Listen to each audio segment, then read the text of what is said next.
A fantasia, o fantástico, assim como a ficção científica, são formas narrativas que falam muito mais sobre o mundo atual em que estamos vivendo do que mundos fantásticos ou futuristas propriamente ditos. E o horror, ele não deixa de ser uma fantasia. Também serve como uma ferramenta para lidarmos com o nosso cotidiano. Traumas, tristezas, angústias, são só alguns dos sentimentos que costumam ser tratados nesse gênero.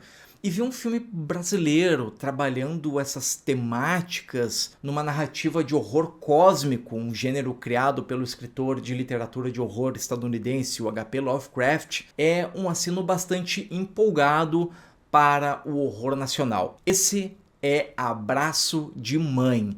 Filme recentemente lançado ali pelo vermelhinho do Tudum, sabe? Aquele, não vou ficar falando o nome aqui não, que tá dando esse novo gás para esse gênero aqui no Brasil.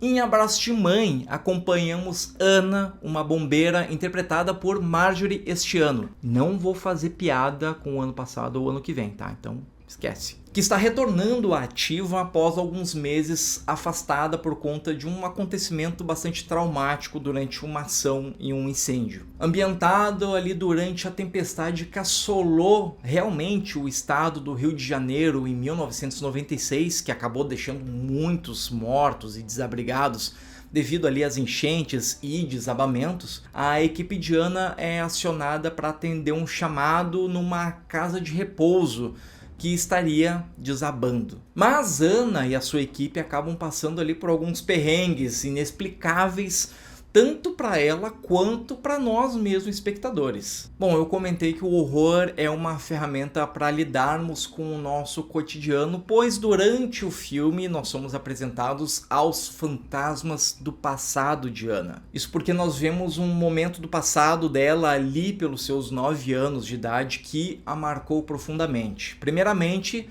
a sua mãe lhe convida para ir a um parque de diversões ali e tal, mas antes de saírem ela oferece ali para Ana um copo de leite para ela não ficar com fome durante esse passeio.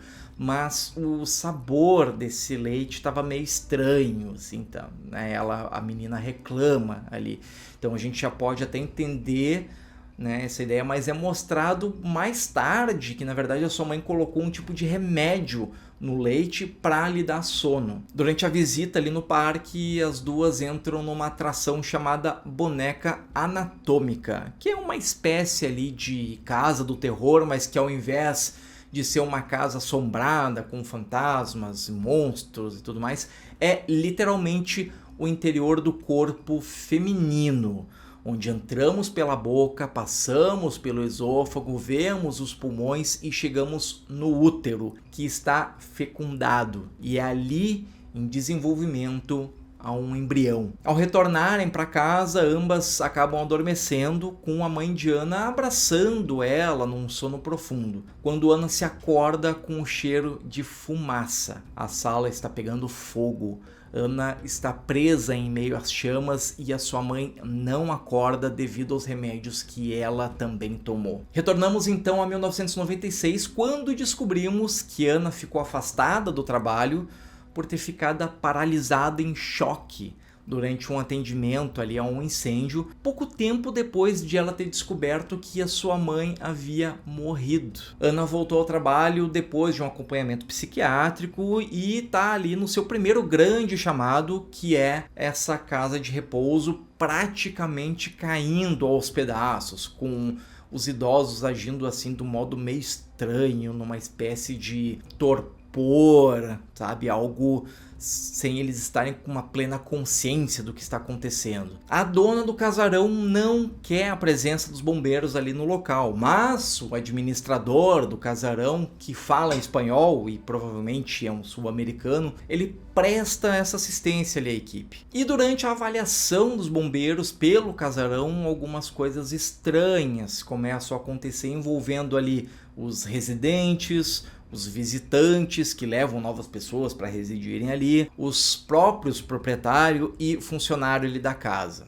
Em incursões ali no interior do local, Ana acaba encontrando uma menina de cerca de uns 10, 11, 12 anos de idade que estranhamente habita aquele local. Assim, agora com a missão de resgatar a menina, Ana também passa a ter visões tanto da sua mãe falecida, como também de algumas situações meio estranhas que acontecem ali no casarão. Essa temática desse horror cósmico se dá ali pela presença oculta de uma criatura monstruosa que habita o subsolo da casa. Oculta ali porque ela não aparece de fato além dos seus tentáculos. Até um breve vislumbre dela lá no final do filme, nos trazendo aquela sensação bastante desconfortável da existência de forças muito além da nossa compreensão. Aliado a essa presença monstruosa, nós podemos também observar pequenos recortes de um culto mais obscuro, cuja proprietária e os funcionários e residentes daquela casa fazem parte. Esses dois elementos ali são peças-chave para as narrativas desse horror cósmico Lovecraftiano, que brincam ali com os nossos sentimentos, nos deixando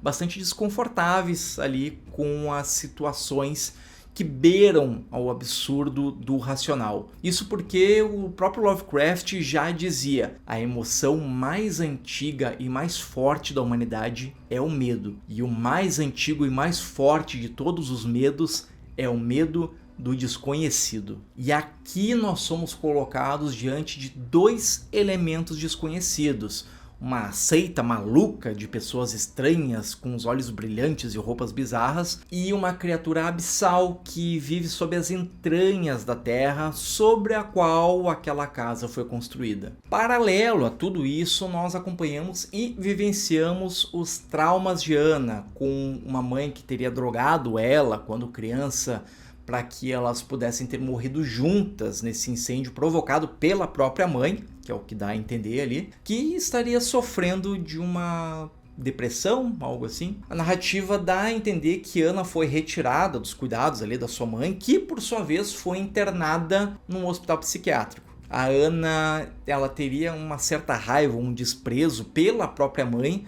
por ter tentado matar ela e, de certo modo, abandonado ela, né, nessa situação. Talvez Ana tivesse esses sentimentos ali num subconsciente que só foram despertados quando, diante de um incêndio, lembrou da sua mãe que há pouco soubera que tinha falecido. A mãe que tanto desprezou, aliado a essa visão do incêndio, que por pouco não tomou sua vida quando era criança, agora despertam essa necessidade de Ana se conhecer melhor e enfrentar os seus próprios traumas e se ver livre desses sentimentos que a consumiram por anos, se ver salva de tudo isso. Salvar, inclusive, é a palavra utilizada pelos próprios cultistas ali, que usam na frase: a salvação é para quem quer ser salvo, compartilhando ali uma filosofia que representa que nós devemos fazer por nós mesmos as ações para que possamos nos ajudar, nos salvar. A trama, ela representa muito bem essas sensações de vínculo entre a mãe e filha, ou filho, né, independente que seja.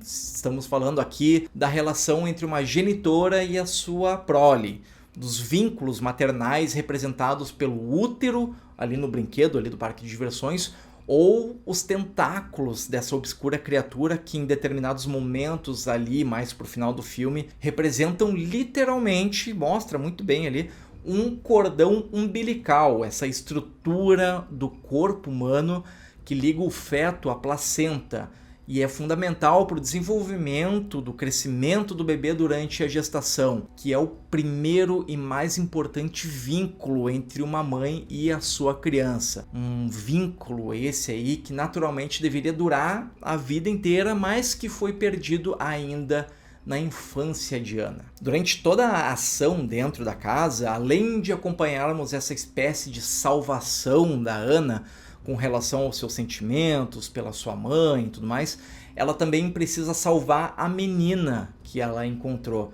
a filha do administrador do local, que de inocente esse cara aí aparentemente não tem nada. O convívio ali com a menina acaba representando para Ana toda essa obrigação de segurança que a sua própria mãe devia ter lhe dado e não lhe deu. A Ana queria ser salva pela sua mãe, mas não obteve essa salvação. Então agora ela precisa salvar essa menina, uma filha emprestada nessa situação de vida ou morte. Abraço de Mãe pode ter ali alguns artifícios de roteiro para ajudar a desenvolver melhor a história que ele se propõe, o que acaba deixando ali os personagens cometerem algumas decisões, para não dizer burras, um tanto contestáveis. Pequenas cenas que acontecem nos diversos cômodos do casarão acabam não sendo desenvolvidos melhor, nos deixando apenas imaginando sobre o que devia estar acontecendo ali naquele quarto, naquela sala, naquele porão, apesar ali de uma ampliação cada vez maior desse universo fechado ali dentro daquela casa durante essa noite tempestuosa. Nenhuma dessas pequenas apresentações desses pequenos cômodos e desses personagens que vão aparecendo ali nesses pontos distintos desse universo são devidamente desenvolvidos, além da trajetória de redenção da Ana. Apesar de um roteiro modesto, a fotografia e a direção de arte são impecáveis e nos trazem essa sensação de aquele casarão ser estranho, de ele abrigar coisas estranhas e desconhecidas, como planos fechados que ali, por óbvias dificuldades de gravar numa locação real, contribui em muito aquela sensação de claustrofobia e de que um mal está à nossa espreita. As paredes da casa parecem estar úmidas e mofadas, o assoalho está quebrando cada vez que alguém dá uma pisada ali. Do forro vertem cachoeiras de água da tempestade que se infiltra de um telhado parcialmente destruído.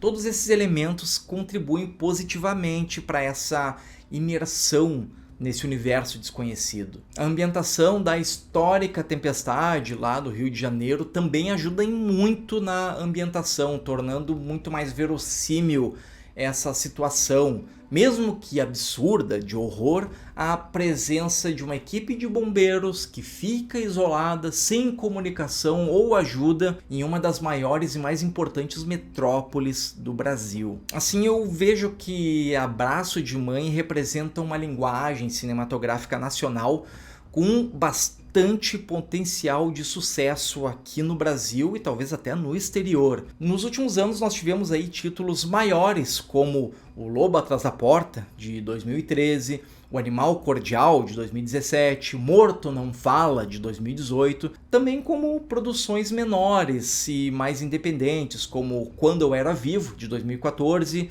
As Fábulas Negras, de 2015, dentre tantas outras obras brasileiras que mostram que o horror nacional tem um grande potencial de sucesso de público e crítica. O que basta é apenas incentivo. Bom, se você chegou até aqui e gostou desse vídeo, então não deixa aí de colocar o seu like, se inscreve, comenta o que você achou aí desse filme, se você gostou, se você viu, ou se você gostaria que eu falasse de algum outro filme nacional de horror. Também não deixe de compartilhar e de me seguir ali nas outras redes sociais, onde eu compartilho também alguns conteúdos curtos sobre cinema, bastante curiosidade, bastante coisinha legal, chuchu beleza.